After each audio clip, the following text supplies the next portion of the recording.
Hello there. What is going on, everyone? We are back with another video. It is a giveaway time, it's Shatterpoint expansion time, and it's Inquisitor time. So we're going to talk about all of that in today's video. We've got some very cool stuff to talk about. The Inquisitors from the Jedi Hunters Squad Pack from Star Wars Shatterpoint. This is a dual era pack. It's actually really exciting, and I'm looking forward to this one very much so. So we've got some cool previews. We're going to talk about this. We have a new giveaway that's going to be starting up, and starting right now, as a matter of fact. And I also want to thank our sponsors. So if you guys haven't already checked out luxuryplaystyle.com, they have amazing full metal gaming tokens. Gaming tokens compatible with lots of different games.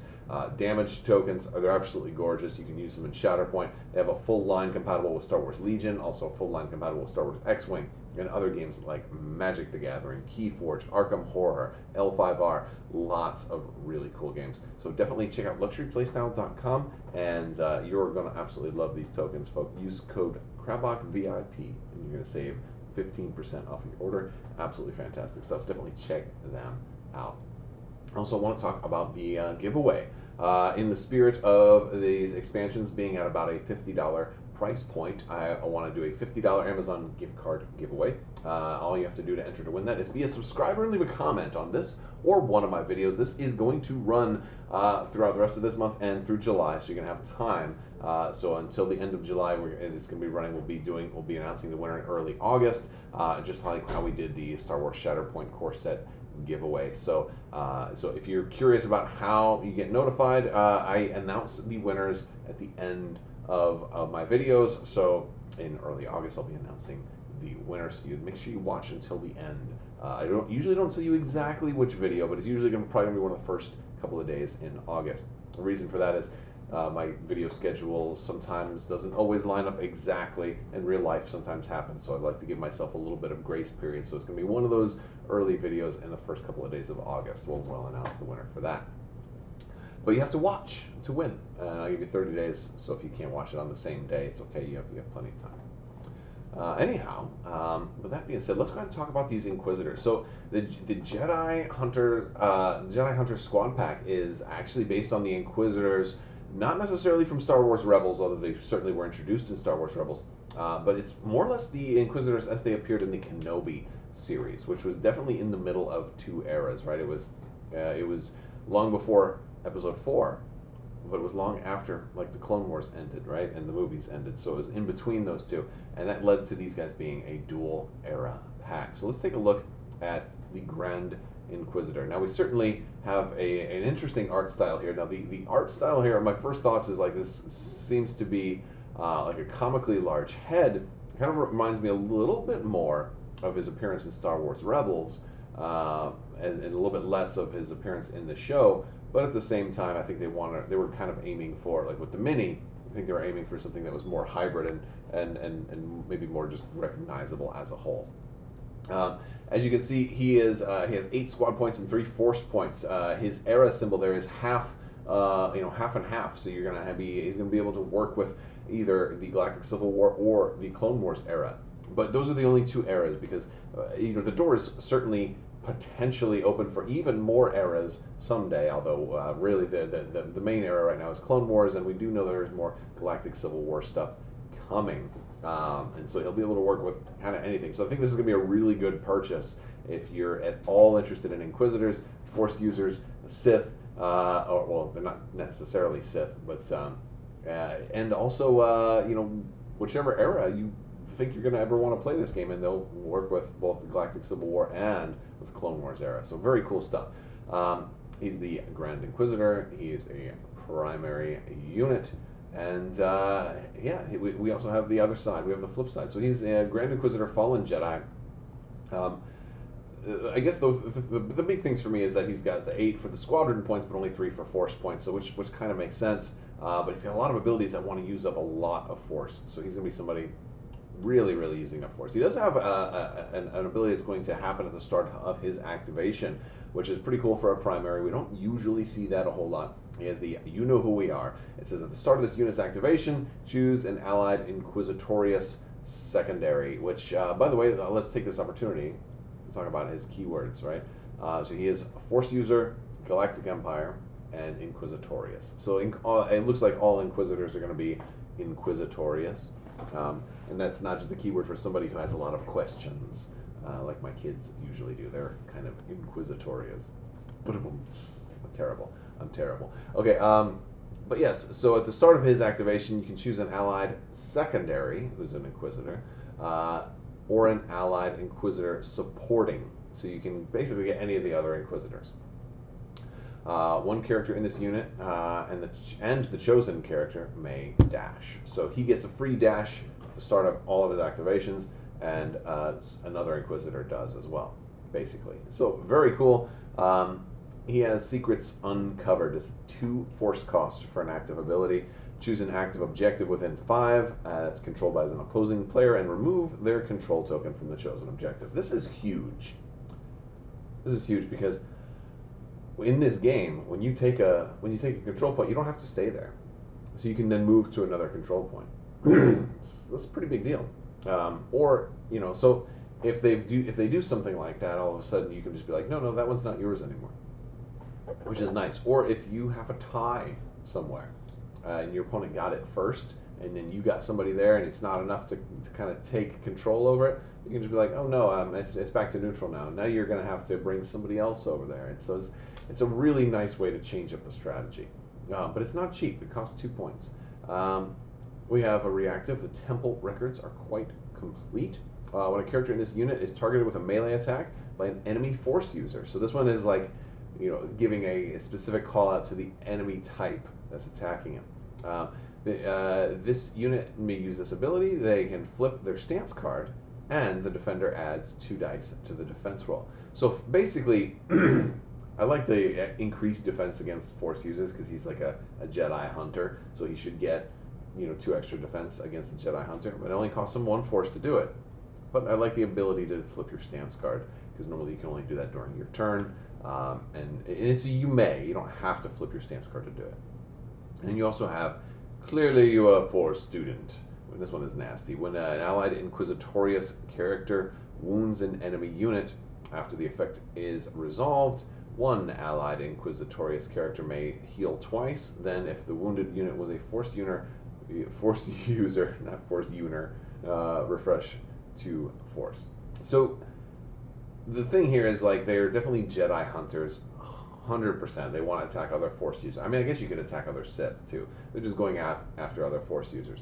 But a lot of Force costs. Just about everything he's got, almost everything he's got, is going to cost Force, and it's going to, at least here is a way that you can potentially refresh some Force. So I like that.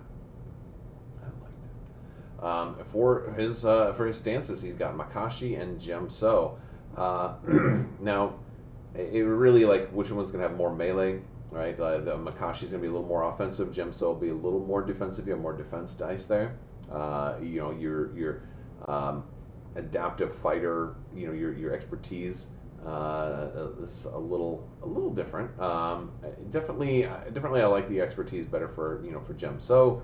On this guy, he also gets a free active ability at the end of Gemso, which is nice. But one thing that's also really good about Gemso too is that he has a free push on his very first success, which is really awesome.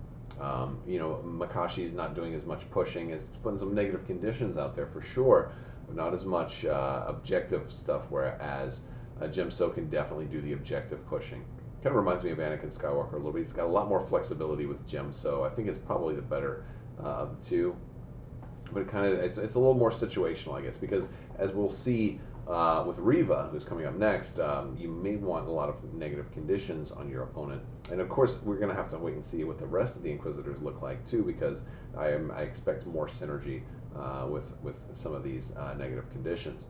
But also, I want to point out that he's a lightsaber user that has a pretty cool ranged attack on both of these, by the way. He can throw his lightsaber, which I really like. I mean, you do see him do that enough times, so I think it works. So that's pretty cool. You have thrown lightsaber for both of them. It's a little bit better in the Makashi form too. You're getting extra dice there, 5 dice versus 4 for Makashi versus Gemso, but you still having a ranged attack is awesome. It's nice to have one as compared to not having one. We also have Reva, the third sister. You probably, if I said third sister, a lot of people wouldn't have any idea who I'm talking about. So she's Reva. She was the the I guess the primary antagonist for, or at least the biggest screen time antagonist for Kenobi. I mean, I think you can make arguments that Darth Vader was the primary antagonist, but she is definitely a starring character in the Kenobi series, and she did a fantastic job. It's pretty interesting having a I like having lightsaber users as your or Force users as your secondary units. We have that now with like the early access Ahsoka, if you have that, or if not, then you'll be also be getting a kind of a good aligned character as your supporting Jedi secondary unit when Ahsoka comes out with the Plo Koon expansion. But yeah, so Reva is going to cost 4, as you might expect for the Grand Inquisitor. He's 8 points, so that means I'm guessing all of the Inquisitors supporting and secondary, all of them cost 4. I'm guessing we'll get confirmation on that in the next thing, the next preview probably. But she's got some pretty cool stuff. She has Call the Hunt, which is a nice little active ability. Choose an Inquisitoress supporting character within 4, and that character may dash or make a 5 dice melee attack. So I think really what you kind of want to do here is a lot of stuff, especially with her, your fate betrays you. She wants to attack late or last. Like she seems like a character I might want to have in reserve. I might want to be holding her so she can go into reserve. She's got forced jump, which is good. She's got deflect, which is good. And deflect actually works better for somebody who wants to kind of stay back and then kind of go in a little bit late. But what I really like about her is the Your Fear Betrays You. It does cost a force ability. Says when a character in this unit makes a melee attack as part of a combat action, and then it's important that they specify that, because it couldn't be like a free melee attack like Call the Hunt can grab. It has to be part of a combat action. Before dice are rolled, you may use this ability. You can remove 1 or more conditions from the defender and add 2 dice to the attack roll for each condition that was removed. Now, this says a lot when you consider that she's already got 7 melee dice. So she's got a big die pool. You could potentially, if you had all 4 conditions on there, that'd be 8 extra dice. You could be rolling potentially 15 dice on somebody. Probably not often that. Probably like 1 or 2, maybe 3 if you're lucky. I think it's pretty seldom to have 4 dice on somebody. But yeah, no, that's very, very cool stuff, and it does seem to combo well with the types of attacks that the Inquisitor can do, and you're going to definitely want to get as many of those conditions as you can, because when you wound somebody, they're going to remove one of their conditions anyway once they activate and flip it over to the injured side. So if you're really trying to get somebody wounded, you might not care about the conditions that are on them. They're not going to get rid of all of them, however, but they will at least get rid of 1. So if somebody's only got 1 and you think you can wound them, might as well take it off and get 2 extra dice at least. Turn it. I mean, a 9 dice attack is really good, and she's a support. Supports can honestly, I'm continually impressed with supports, because supports have a lot of power in this game. I'm sorry, secondaries. I keep saying she's a support. She's a secondary. I know somebody probably already left it down in the comments. Like, you keep calling her a support. She's a secondary. Supports are going to be the other ones. And from what I expect to see, based on what we've heard already, is that we'll have, we're not going to have a support of 2. This is going to be the first support unit that's just a single miniature. And we'll have some choices to make on how we want to build up these Inquisitors. So it'll be pretty interesting. Okay, so she pushes, which is great. She's got a lot of push options. Her first and her third is both going to be a push. And you kind of have to choose, do you want her to expose them, or do you want to do the double damage? I think I'm going to probably more often than not go the bottom route with her combat tree, which is going to be more heavy damage. She's got 3 pushes in there, man, and then she can jump away. She's really an aggressive, what's the word I'm looking for? A hunter, an objective taker, right? She's the seeker. You're going to be our new seeker, Harry. Yes. Anyway, was that supposed to be a British accent? It sounded like a Scottish Harry Potter, a Scottish Sith Harry Potter. Oh, Reva, you're going to be our seeker in the Sith games. Ride that lightsaber around and find the little Pokeball. And now I'm mixing genres like crazy. Anyway, yeah, so 7 dice, only 4 for defense, 5 for ranged defense. She's got actually a decent expertise. If you roll just like 1 expertise, you get 2 blocks for that, so I kind of like that. If you roll just 1 offensive expertise, you do an extra damage right away and get a hit on that. So it's pretty cool. She's got a good expertise chart. She seems like a pretty solid character. She definitely seems like a killer, and she's a pusher, and she's like a finalizer, slayer, and but she doesn't have a ranged attack, which is something to think about. And she also doesn't have when you activate this unit ability either. So, but for 4 points, she's definitely strong. She's got 8 health and 2 stamina there. So if she wants to kind of go late, I think I recommend putting her in reserve and kind of being a last in kind of character who can kind of go late and finish somebody off. It sounds like it'll be a lot of fun.